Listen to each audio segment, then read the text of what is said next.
I'm going to show you how to make your very own homemade high-protein Greek yogurt using 2 ingredients, milk and Greek yogurt. Now you might be wondering, why does it take yogurt to make yogurt? And we're going to go over all of that, but for now, just know that you only have to buy the yogurt one time. Once you make your very own Greek yogurt, then you can use a little bit from the new batch to make the next batch. Now let's get into it. There's basically 5 steps in creating your own homemade Greek yogurt, which includes heating up the milk, cooling it off, adding Greek yogurt, letting it sit overnight, and then straining it. And the equipment that you're gonna need includes a pot to heat up the milk, some sort of spatula or whisk to stir it.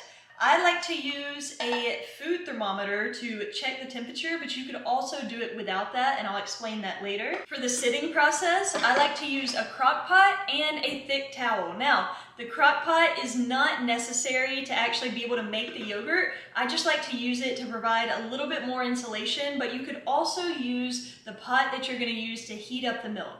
Either way, we're gonna need a thick towel that is big enough to cover up either our crock pot or the pot that you're going to be letting the milk sit in to actually turn into yogurt. For the straining process, we're gonna need a bowl, a strainer, and a cheesecloth. Now, this is where most people get overwhelmed and they don't want to do it anymore, but I promise you it is simple. It just seems like a lot right now. If you don't have a cheesecloth, I bought this one at Walmart for about $2. You could also get a higher quality one from Amazon. I linked one in my Amazon and I'll put it in the description below. So if you don't have one and you need one, then go check that out. And finally, the last thing that you're gonna need is a container to put your homemade Greek yogurt in.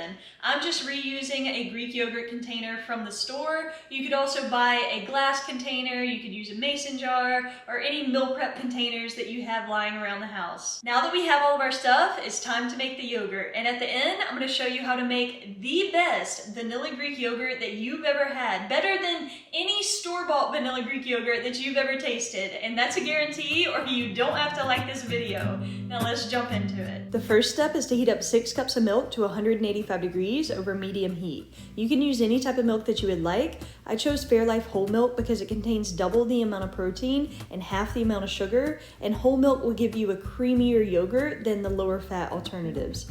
At this time, if you're going to be using a crock pot, go ahead and turn it on and put it on low and start filling up your sink with cold water for the next step. As you're heating up your milk, stir it frequently, making sure to scrape down the bottom and the sides to keep the milk from sticking or burning. You also want to check the temperature whenever you start seeing steam, and when it reaches 185 degrees, go ahead and put it in that cold water bath to cool it off. While your milk is cooling off, go ahead and turn off and unplug your crock pot, lay out your towel, and set your crock pot in the middle of it.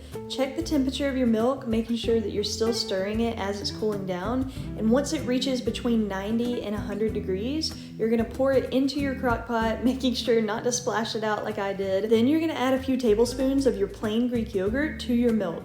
Make sure you're using yogurt with live and active cultures because that's going to be the good bacteria that helps this milk turn into yogurt. Make sure you mix that yogurt into your milk really well and then cover up your crock pot with a towel, wrapping it up for 9 hours. You're going to leave it on the counter for it to turn into yogurt. 9 hours later, whenever you uncover it, the substance that you have is regular yogurt, but we're going to take it one step further by straining it. So go ahead and grab your bowl, your strainer, and your cheesecloth and pour that yogurt into the cheesecloth. Then you're going to cover it up and set it in the fridge for about another 9 hours, allowing it time to strain out some of that liquid whey. The whey can be used for many different things like cooking and baking and sauces, so you can save it and set it to the side for later. But straining it out of the yogurt takes it from regular to Greek yogurt and increases the protein content per serving.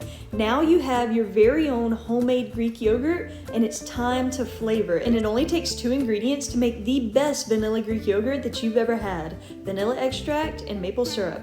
I'm adding about 1 to 2 tablespoons of each here, but add as much as your taste buds tell you. Now I have 1 plain and 1 vanilla Greek yogurt that are both high in protein, and they're gonna last in the fridge about 1 to 2 weeks. So I like to keep 1 container of yogurt unflavored so that I can try different flavors throughout the week. Some of my favorites are peanut butter and coffee and peanut butter coffee and salted caramel, and there's so many different flavors of yogurt that I really enjoy. So if you want to see those, I can make a separate separate video, just let me know. I hope you enjoyed watching this video, and I hope your homemade Greek yogurt turns out amazing. If you like this video, then like this video and make sure to share it with somebody who you think might also enjoy making their own homemade Greek yogurt. And please come back to let me know how yours turns out. I would love to hear how it tastes. I would love to hear the flavor combinations that you come up with. So make sure to come back and leave a comment. Thank you so much for watching. I will see you in the next video.